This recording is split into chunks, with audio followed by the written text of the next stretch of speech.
Software tycoon and philanthropist Azim Premji once said, "You cannot get into business for the fashion of it." 18 years ago, PC Musthafa and his 4 cousins started idfresh with 50,000 rupees, 1 grinder, 1 mixer and a second-hand scooty. It took them 9 months to sell 100 packets of dosa idli batter. As Musthafa would later describe, it was back-breaking work. For Musthafa, the decision to get into what was called a boring business, that of selling dosa and idli batter, was not by chance, but a choice. A son of a daily wage farm worker, it was a dream during his childhood to have 3 meals a day. But even as the business grew, and what may be surprising today, investors didn't find the business fancy enough and underestimated the potential. As a result, Musthafa had to sell his land in Kerala to set up idfresh's first factory. It took idfresh Food nearly a decade to raise its first round of institutional funding. Helion Venture Partners joined the cap table first, followed by Azim Premji, who didn't need convincing as he was a consumer of the brand. Today, ID Foods operates 6 batter and parota manufacturing units, including one in the UAE. Together, these factories can churn out 2.5 lakh kilograms of batter and 52,000 kgs of dough every single day, enough to make 44 lakh idlis and 9 lakh Malabar parotas, reaching consumers through e-commerce and 35,000 offline retail partners across 45 cities in India and abroad.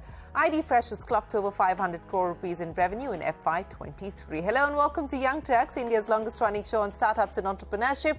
I'm Shereen Bhan. What a story this is, one of grit and determination and also of a single-minded focus on the market and the consumer, exactly the kind of enterprise that builds legacy brands. Joining me is the protagonist of this story, PC Musthafa of idfresh Foods. Musthafa, always good to have you back on Young Turks. Thanks very much for joining us today. Thank you. Thank you for this wonderful opportunity. Well, Musthafa, let's start by talking about the story. It's been almost 20 years now since you decided to start idfresh Foods, 2005, with 25,000 rupees and 4 cousins in tow. That is how idfresh came along. But many people don't actually realize that your first funding round took place almost a decade later. So for the first 10 years, you pretty much bootstrapped your way to setting idfresh Foods up. As founders look at what's happening today, as founders go about raising funds today, diluting equity today, what is your single biggest message on the back of your own experience to them? So in the case of ID, we started in a very small setup, as we know. It took us almost 10 years to get our first round of funding. But one thing that I have learned is, if you are able to manage business with profitability and positive cash flow, you won't need money. In fact, what I've learned is you should not go to the investors. Investors should come to you. Money should come to you. And that's what happened in the case of ID. So for the first 10 years, we ran the operation without taking any bank loan or any external funding. So even today, we are a zero debt, zero liability company. We don't pay interest, we don't take interest. And we did our first dilution only in 2014. Yeah. So, Musthafa, let's pick up on that, because as you said that if you are profitable and you build a business that is actually generating cash, investors will come to you. You don't need to go to the investors. You haven't taken on any debt either. But one would perhaps argue that if you had taken on investors perhaps earlier on in your journey, or perhaps even taken on debt early on in your journey, would you have been able to expand faster? Would you have been able to grow the business faster? How do you respond to that? And was that ever the argument that you had to sort of weigh and balance amongst the founders as you decided to move through the course of various decisions in your journey? Yeah, so growth at any cost is not the philosophy, is not good for business. It is the philosophy of cancer cells, right? So we decided not to take bank loan because it was against our values. And we didn't want to take the route. That was the reason we didn't go the debt route. Now coming to the venture capital funding, we didn't need money. Business was sustainable. It was making profit. We were able to fund it. And we were able to grow the business to almost 40 crore revenue by 2014. And beyond the point, we needed money for expansion. And we took our first round funding in 2014.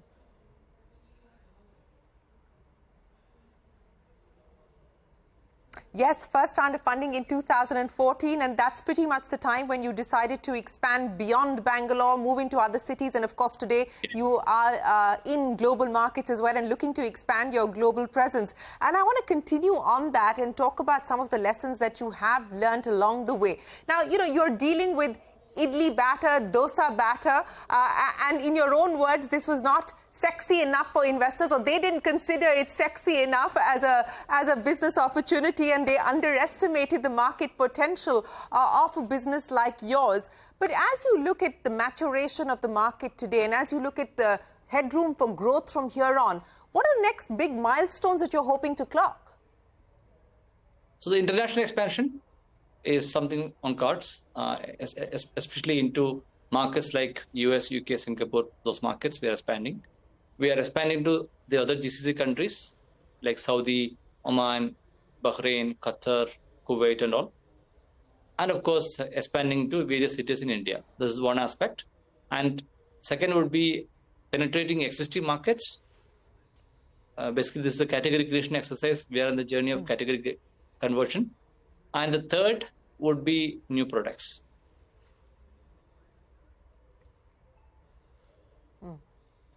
So let's break that down. Let's talk about your foray into a market like the US, which, by the way, many may not know. You have tried that. You have tried that previously. It didn't work out. So this is in a way your second attempt at breaking into the US market. So let's understand by when you hope to be able to be present in markets like the US, in UK, etc. What kind of capital allocation are you providing for your global expansion? So so today we are present in 45 cities. That includes Middle East as well. Our UAE business contributes 1/3 of the revenue already. So that is giving us confidence to take the journey to the other cities and other countries. In fact, across Middle East, we will be available by end of this year. In fact, almost every markets we are already present. Other markets in the next 2 months we will be present. Coming to US and UK and Singapore, we will look at a 1-year plan to get our products to those markets. In fact, we're already working with a couple of partners in UK already to make the products available. We are now working with US and Singapore partners to make the products available. The main challenge with our product is, since these are highly... so across the Middle East, since these are highly perishable fresh food, you need to have a local manufacturing facility. Yeah, it's a highly perishable product, Yes. Yeah. Right.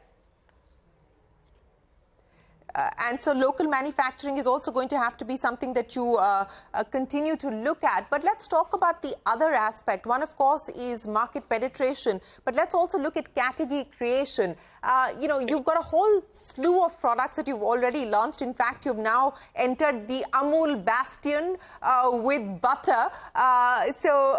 Take me through what next now as far as category creation and new product launches are concerned. So anything in the fresh category is something we will look at. Anything which is free from chemicals and preservatives is our journey. In fact, our journey is fighting a war against chemicals and preservatives in the food.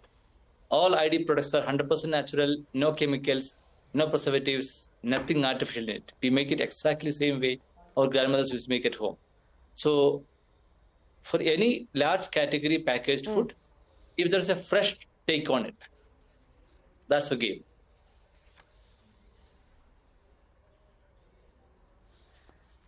Okay, if there's a fresh take on it, that's the game. But Musthafa, since you're talking about the mission really being a war against preservatives, chemical additives, etc., I want to take you back to what happened in 2021, where there was this social media backlash on the back of allegations that you were, in fact, using, rennet, etc., as part of the batter, and you came out very strongly against those allegations, defending not just the company but also lodging complaints against what was, in your words, a malicious campaign against the company.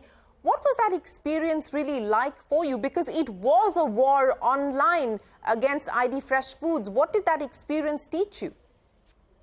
It was a crisis, but every crisis is an opportunity.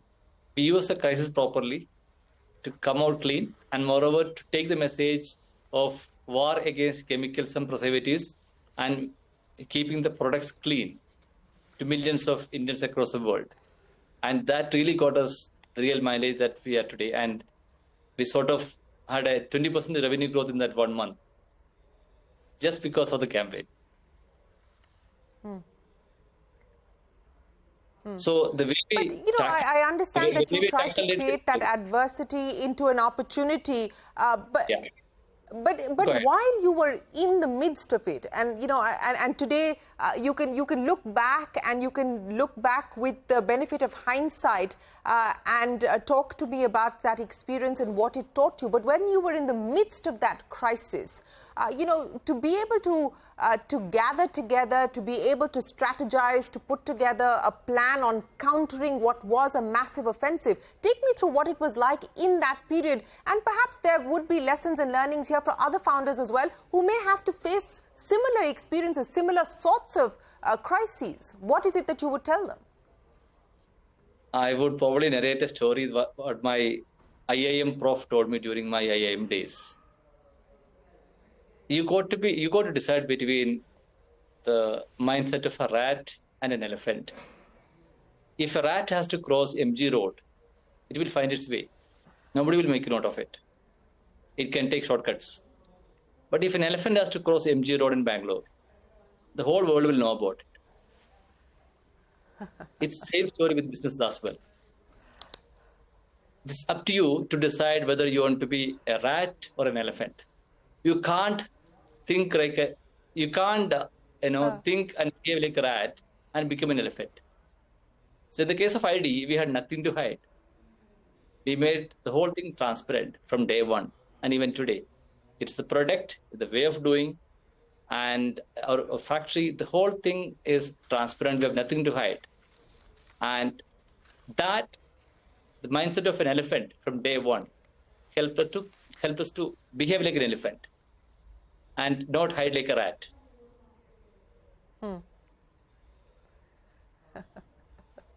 Well, that's a great story, and also a great lesson to share with other founders who are perhaps watching this and are experiencing their own adverse circumstances at this point in time. But Musthafa, part of the hero story of what you've been able to do with ID Fresh Foods is not just the consistency of the batter and the goodness of the batter, but it's also been the tech innovations, which perhaps oftentimes get unnoticed, but things that you've been able to experiment with, the nozzle, with the squeezing, and so on and so forth. I mean, take me through how crucial the tech side of the story has also been to ID Foods' success. So there are one part about innovation as it is, and the one that you're talking about, what are innovation that we have done with the squeeze, just squeeze batter, and what are formed in the right shape with a proper round hole in the middle. That's one innovation that we've done. Yeah. Our recent innovation is about the butter stick that we launched. Right, again made the life easy for a customer. But tech at ID is an extremely important. Tech plays an extremely important role at ID. For a manufacturing company, technology is not just about mobile apps and internet. It's also about the backend. So automating the backend manufacturing process to build such a heavy volume business was extremely important for us. So let me share a story again with you. If you look at the traditional wet grinders available, it grinds around 1.5 kg of dal per hour. And today, as you know, we grind almost 60,000 kg of rice and dal per day. You can imagine the number of grinders required, number of people required, the inconsistency, quality inconsistency issues that comes along with it, the hygiene risk involved. it is impossible for us to scale to this kind of level without automating the backend. And we didn't have a heavy-duty wet grinder available. If you had to make the best idli, you need to have the best batter. To make the best batter, you need to have the traditional wet grinding, stone grinding technology our grandmothers used to make at home. We didn't know about a heavy-duty wet grinding technology. As you would know, most of the food processing machineries are innovated in Germany. Unfortunately, Germans don't eat Idli-Dosa. Yeah. We had nothing to copy from. But we still ended up going to Germany, identified a mustard paste making machine, brought it to India, and customized it, make batter out of it. Today, the same size grinder grinds 5,000 kg of batter per hour, not 1.5 kg of dal per hour. So those kind of innovations really helped us to scale up and build the quality consistency and reduce the cost at the back end. Coming to the technology, the information technology that we use, ID runs on IT, and that's a fact. I come from a background.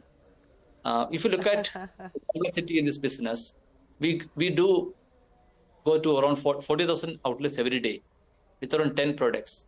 And every transaction, every product involves placement, replenishment, cash collection, settlement. Right? So you can imagine almost 1 million plus transactions every day. And you have to get everything right because you're dealing with highly perishable fresh food. When we started this journey, initial days, we were sending 100 packets to market, 90 used to come back unsold.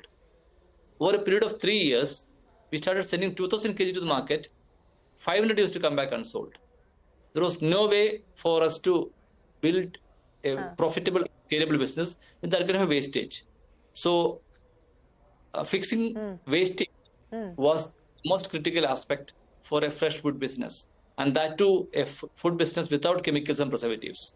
It is not easy.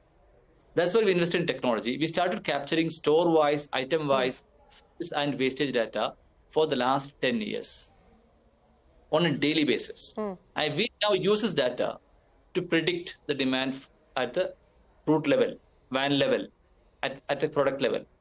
Today, with the technology in place, in a matured city, matured product, we run at less than 2% wastage with a highly perishable fresh food with 3 to 6 day shelf life. Wow. Not easy. That's the journey we are traveling. Across ID, it's certainly not easy, but I want to continue to talk about how IT drives ID, but and where those innovations are going to come from. And I believe you've got one coming up as far as dosas are concerned. And I would imagine for people like me, like you, I don't know whether my dosa is going to end up drawing the map of India, Australia, or Sri Lanka either, Musthafa. So we'll talk about that in just a second when we return on Young Turks. We're back with PC Musthafa of ID Fresh Foods right after this short break.